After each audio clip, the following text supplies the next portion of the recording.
David. Would you introduce Lee, please? Yeah, so I'd like to introduce Lee Soda, who is Managing Director at ACSA, Agincourt Community Services Association. Lee has had a long relationship with our club and has added great value to what we get to do in the community. And she's going to talk to us today about a little about what they've been doing over the last few months and a couple of new initiatives that they have. So please welcome Lee. Oh, nice to see you again, Lee. Nice to see you, Lee.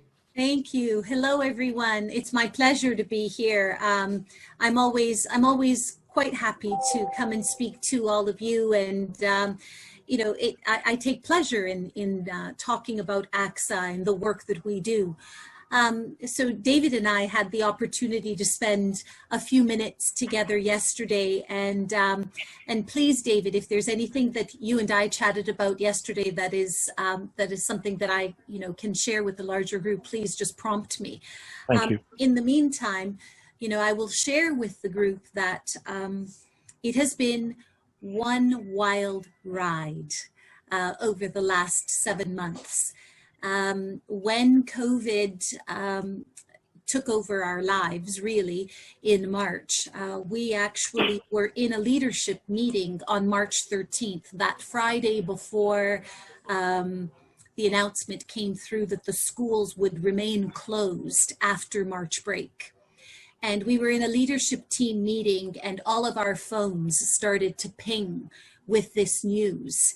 And it took me a few moments to get my bearings, to try to figure out what now for us in a business where human resources is the core business of what we do. And the notion of shutting down, like the rest of the city was shutting down, was just something I could not fathom. I could not fathom the idea of shutting our doors to people who come here because they are most in need.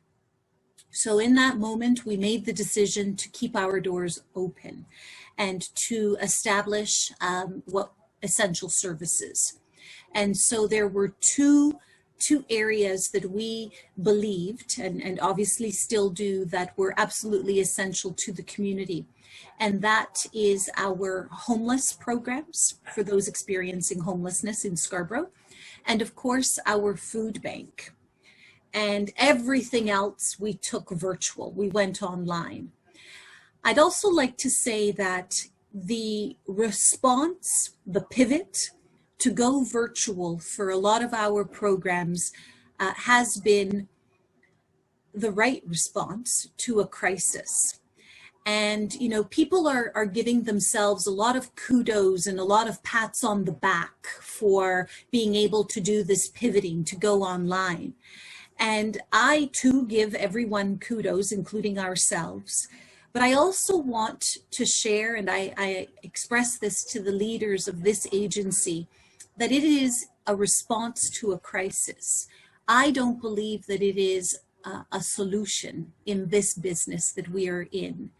Going online has kept us afloat for a lot of the programs that we offer, but it is still not the optimum solution. We are still missing, and there are a lot of people that continue to fall through the cracks, because digital response, like what we are doing right now, is still not available to everybody. And that a lot of the people that we serve, families, women, young people, seniors, still don't have access to computers and this form of communication. So whereas the digital response we have been able to respond to a lot of new people, a lot of our existing clients, we have lost a lot of people, and that is very worrisome to me. We have all worked double time in working with the school boards to try to get households connected to computers, to laptops, to iPads, but we are still missing a lot of people. So I wanted to put that out there into the world about this response that everybody has, turned digitally. It's great for a crisis response, but I still don't believe that it is the solution. So as for our homeless programs and our food bank, honestly, we are overwrought. We have been seeing people showing up at our doorsteps by the hundreds, by the thousands. I'm going to whip out a number that is truly going to knock you off your chairs. Since COVID hit, since March, our food bank that operates 3 days a week, Wednesday, Thursday, Friday, and we could operate 7 days a week, but we just do not have the capacity. Our food bank in 3 days serves 5,000 individuals every week. That's not an exaggeration. That's not double counting. That is 5,000 people that we are serving every week. It's about 1,150 households. And when you take into consideration that each of these households can have up to anywhere between 5 to 10 individuals living in them, to reach 5,000 doesn't take very long. We have turned our Dorset Park hub, which is 10,000 square feet of space, where typically we would have 9 community partners operating under that 10,000 square feet of providing various programs and services. That entire 10,000 square feet has turned into a food depot.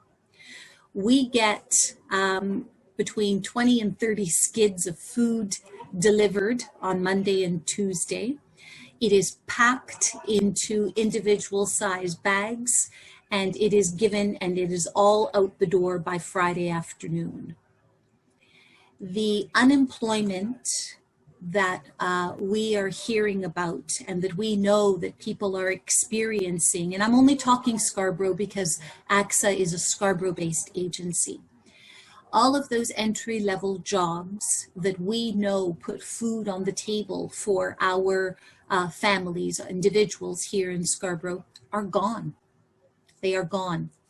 The restaurants, the service industry, which are those minimum wage or entry-level jobs that have kept our our marginalized families able to earn a living, are no longer there. And you all know that, restaurants, service industries have shut their doors, and now in the second wave have shut their doors again. And that has been really problematic for the people that we serve. And so, yes, CERB has been available, but that like those entry-level jobs, is not enough to sustain a family. So to our doors, they show up every week. And the good thing about the work that we are doing is that we know that when they show up for a food bank parcel, they are also in need of a lot of other services. And so the hub model that we provide has allowed us to continue to connect them to those essential programs and services that these families and individuals need. So that's our food bank with those, incredible numbers of people that we are serving. The other really dramatic uptick that we have seen is in families and individuals that are showing up at our Shepherd site, which is our homeless drop-in. What we are also seeing now is that there is an increase of homelessness coming into Scarborough. We've always struggled with homelessness and people experiencing homelessness in Scarborough, but it has definitely increased. Now you might say, why is that? And the reason is because the City of Toronto has reached out to several hotels and motels throughout the city, and they have taken up rooms in hotels and motels in order to do two things. One is create distance in the existing shelters. The existing shelters were not in any way, shape, or form able to comply with social distancing. So the city has had to take on additional spaces in community centers and by taking on these rooms in hotels and motels in order to allow the social distancing to take place in our shelter system, as well as try to address the whole issue of homelessness. We have a housing crisis in this city, and so we are not going to be able to build enough social housing or affordable housing to be able to address this crisis. So this solution of working with hotels and motels and taking up rooms has been, in my opinion, a very good interim solution. But what that has done, it has brought additional homeless individuals into Scarborough, into the suburbs. And so you may have heard of the Delta Hotel at Highway 401 and Kennedy. It is now housing upwards of about 300 individuals, adults as well as youth, at that location. And that's just the Delta. There are many others, many other hotel and motels that also have rooms that have been earmarked for our homeless population. And, you know, they are being well staffed. They have additional resources that are available at these sites in order to support our homeless population. ACSA is also supporting a lot of these newly housed folks in these hotel rooms through our outreach services. But it does change the landscape of Scarborough. And with COVID, it has also changed the way that we are able to provide services. So our homeless drop-in is still open, and we are able to continue to serve meals. We are able to provide essential basic need types of items, but we have not been able to let people come inside yet. And with the colder weather coming in, that is very worrisome. So we are continuing to work here at ACSA and trying to figure out how we can reintroduce people back inside, so that folks could come in for meals, folks could come in for showers, and all of those other connector pieces for our homeless population. So we continue to do the work. We continue to reach out in various outreach methods to those most vulnerable in our community. We have continued to keep our doors open to serve the most vulnerable, primarily with food. Food insecurity and the issues around food insecurity have skyrocketed. And I think that everybody who watches television or reads a newspaper is aware of the challenges with food insecurity in our city right now. And so there are, a variety of things that are happening to address this. But it is taking a collective toll on all of us who are doing this work. I will share with you, I mentioned it to David yesterday, and this is me planting seeds. I have to be able to continue to tell the story and the challenges and the struggles that we have. And that is that we are in desperate need of moving our food bank from its current location at 1911 Kennedy Road. We need a bigger space. We need a warehouse type of space to be able to accommodate this scale up that we have been forced to do. We pride ourselves here at ACSA as being an agency that is responsive to the needs of our community. And man, the response that we have had to demonstrate during this pandemic has been quite overwhelming, and the space that we have just no longer cuts it. So we are looking for a warehouse, an additional warehouse location of anywhere between 5,000 to 7,000 square feet. And the good news is that I found it. I found the warehouse. It is actually in the same plaza as where our hub is located at 1911 Kennedy Road. It is a warehouse.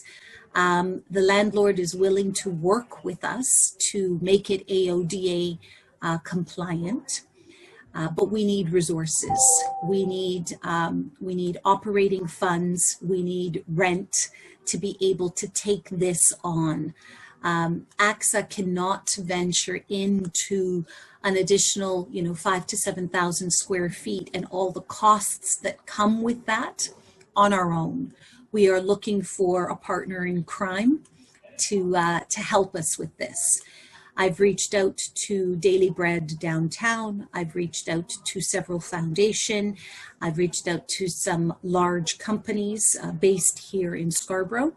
And I'm also planting the seed with all of you that in case you hear of anybody who would like to come on a wild ride with ACSA and support the expansion of a food bank which helps thousands of individuals and families, please just send them my way and we can have a conversation.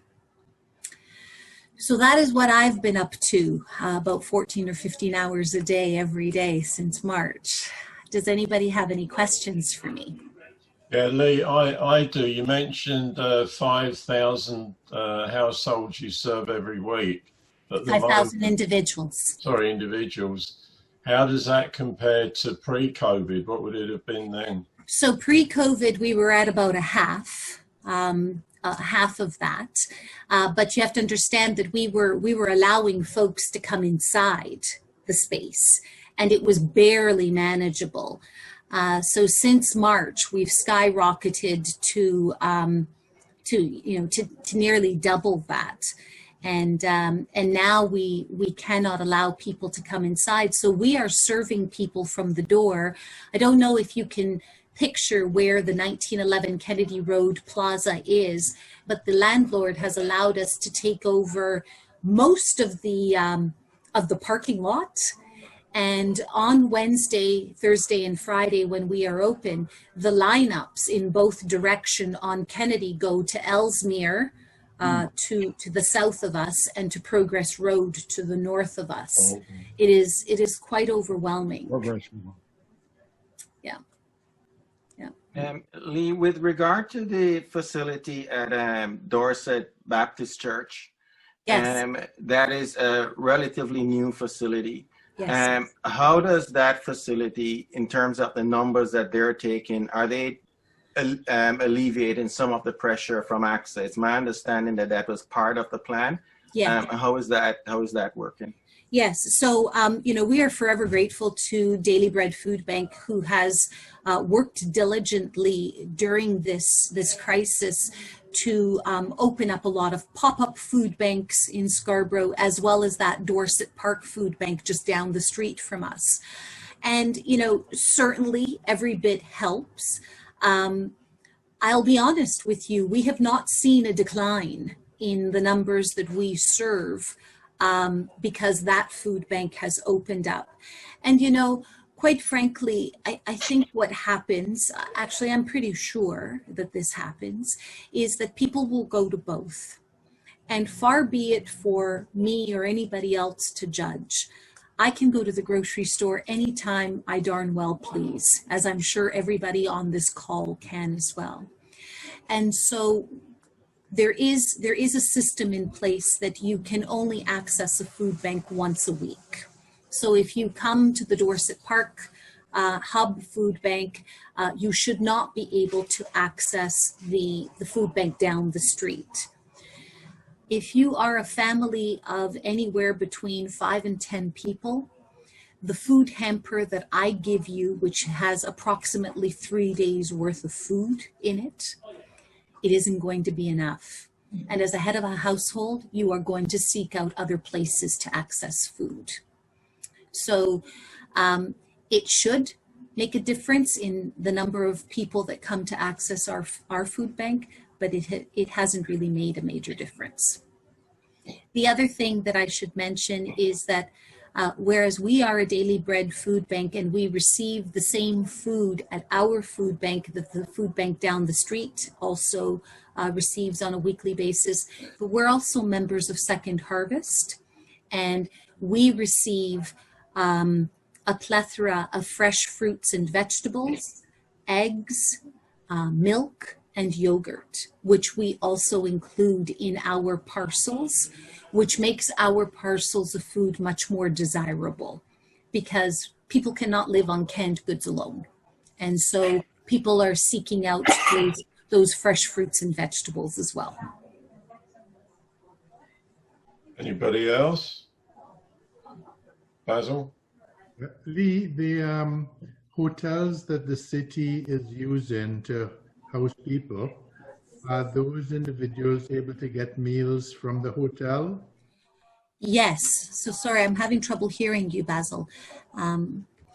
So yes, the hotels do provide meals for the clients. So it is not necessarily meals that they come when they come to ACSA. They are also looking for other basic needs.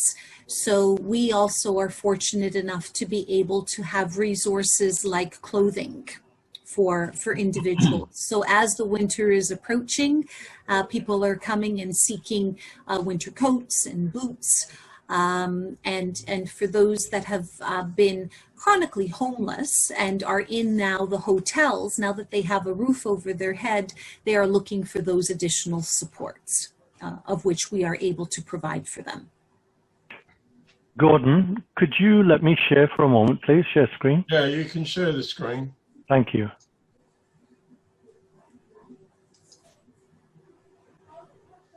Can you all see that? Yeah. That's what it looks like now when you drive past there on Kennedy Road. And as Lee said, the lines are much longer to get to that point, right? So it's pretty amazing, right? What they're doing there. And as you can see, I mean, even outside, we have to ensure that there is social distancing, right? Yes, yeah. So you are sharing screen, so I'm going to stop the share now. Thank you. And Lee, we talked about the perception that people have of people who are coming to the food bank. You know, that why aren't they working? And maybe you can share with the rest of us how people can get to the stage of needing you. Well, you know, certainly statistics will indicate that folks are often one or two paychecks away from losing the roof over their heads. That is how precarious and vulnerable a lot of people are. Certainly those our newest citizens, our newcomers. You know, if you have one of those entry-level jobs, those minimum wage jobs, even as a duo working family with husband and wife both working those minimum wage jobs, those entry-level jobs, you aren't saving a whole lot of money for a rainy day. You are spending everything that you bring in, you know, just to keep that roof over your head and pay for the absolute essentials of your life. So now, if you've lost your job, like many people have, and they are unable to pay their rent, they're at the brink of homelessness. And so, you know, I've shared this before, and you know, in terms of statistics, and you know, Daily Bread has some wonderful reports that they put out yearly, and you know, a lot of the people that come to our food bank, you would be absolutely shocked at you know, the profile of a food bank recipient. You know, they are educated. A lot of them are university educated. A lot of them come from, you know, again, two-parent working or two individual working families, right? But again, it is the fact that they are at those entry-level jobs that once you know, they pay the rent and maybe a utility bill or two, there is nothing left over for food. And that is why they have to access a food bank. These people are not coming because, they love the idea of free groceries. I shared a story with David yesterday where, folks will often say to me, like, must be nice, being able to come and take away a bag of free groceries every week. I'd love to do that. And I respectfully respond with, you and I get to go to the grocery store of our choice and put whatever we want in our shopping cart, and we get to choose what we have for dinner tonight and tomorrow night. Folks who come to our food bank, the 5,000 people that come to our food bank every week, they don't have a choice of what gets put on the table. They eat what we give them. And I don't think that that's that great. It's a necessity, and I know that they are grateful, and we are grateful for being able to provide this service. But people are at that brink. A lot of people are at that brink, and having to access a food bank is out of necessity in this great city of ours. Dave Hardy, you got a question? Hi, Leah. I don't know if we've met personally. I've certainly heard of you many times very favorably, so thank you for all you're doing. We have worked with Homes First for a men's shelter in 4117 Lawrence with Patricia Mueller. I drove by last week just to see how it was coming along, and I'm surprised that it's still under construction after basically getting approval almost 2 years ago, maybe longer. So I don't know is there any impediments to, I should phone Patricia to find out what's going on, but I'm just wondering if there are any impediments to getting affordable housing or other housing in Scarborough. Well, I am aware of that shelter. I have a little more to do with the shelter that is opening up at 705 Progress Road, which is also under construction. I'm not sure if you're aware of that one. Yeah. Now, that is not a shelter that is going to be providing new shelter beds. It'll be a shelter of about 100 beds, but that's not new shelter beds in the system. What that will be is a relocating of Seton House guests, okay, while that redevelopment is happening over on George Street downtown. Mm-hmm. So, that's what I'm referencing when I talk about the landscape in Scarborough is beginning to change because of all of these additional shelters and respite centers and, additional hotel rooms being rented out to accommodate our homeless population or those experiencing homelessness. So I'm not sure, Dave, what the holdup is for the Lawrence Avenue shelter. I'm not aware of it.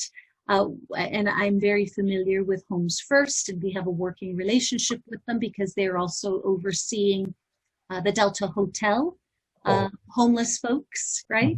And our street outreach workers are there, and so we have a working relationship.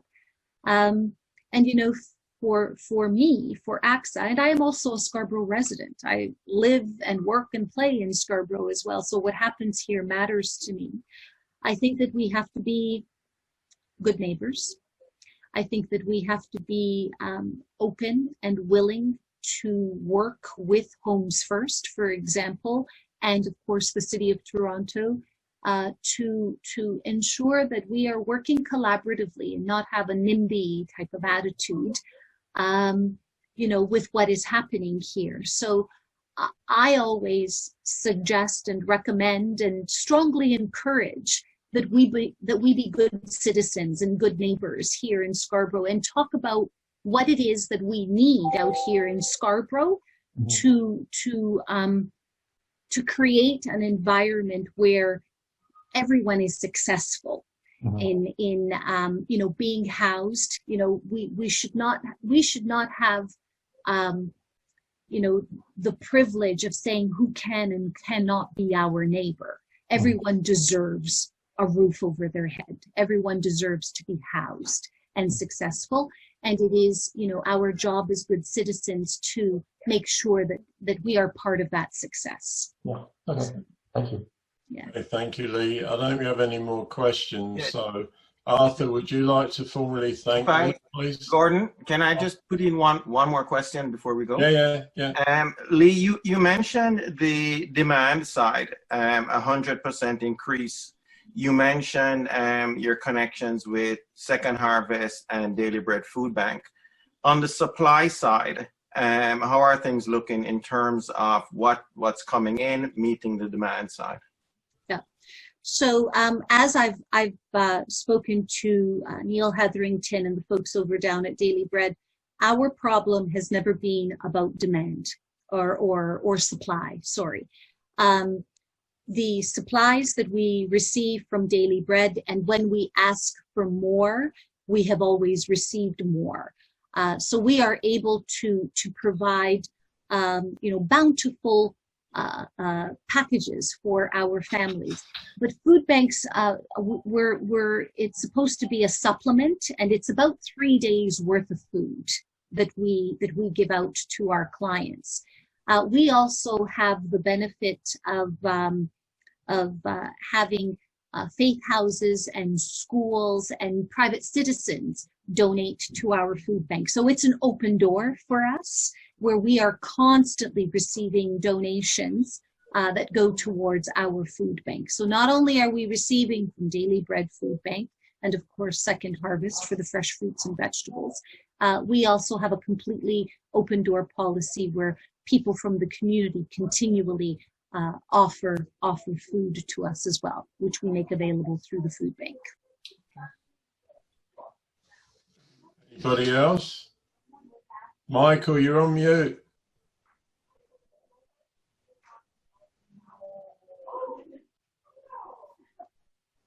Lee, you've done a great job of filling us in on the current situation, from excellent description of increasing needs. And I just have a concern about the sustainability of this situation, where you have people coming into Toronto for these services. The other side of it is we have ruralization, where people want to leave Toronto. We have the concern of people working from home, and I know some senior managers that are working from home. They're very happy to not go downtown to Bay Street and work there. And I just see the Toronto tax base potentially crumbling somewhat or diminishing when they lose downtown tax revenue, especially commercial. And with the situation also, I don't think the City of Toronto is particularly responding well. The idea is they want to make it more difficult, in my opinion, to visit the central core of the city by putting up traffic restrictions of bicycle lanes and traffic calming. People don't really trust public transit at the present time, whether it's safe or not. If you have a trust factor, that's hard to overcome, and they want to eradicate, I think, cars from the central core, and you're going to reduce your daytime population, and I think you'll very much reduce your tax base. So I don't know, do you see the situation as sustainable? For us, we are very well aware that sustainability for the work that we do for this agency is very much dependent on funding. And we are also, I've got a lot of worry and trepidation about the precarity of funding at all 3 levels of government. We are an agency that is funded municipally, provincially, federally. Everything has a time limit on it. Everything is, 1 year, 2 year, 3 year funding, and it's really difficult to make future plans, to speak with certainty. when everything is so precarious. I hear everything that you have said. I don't disagree with any of it.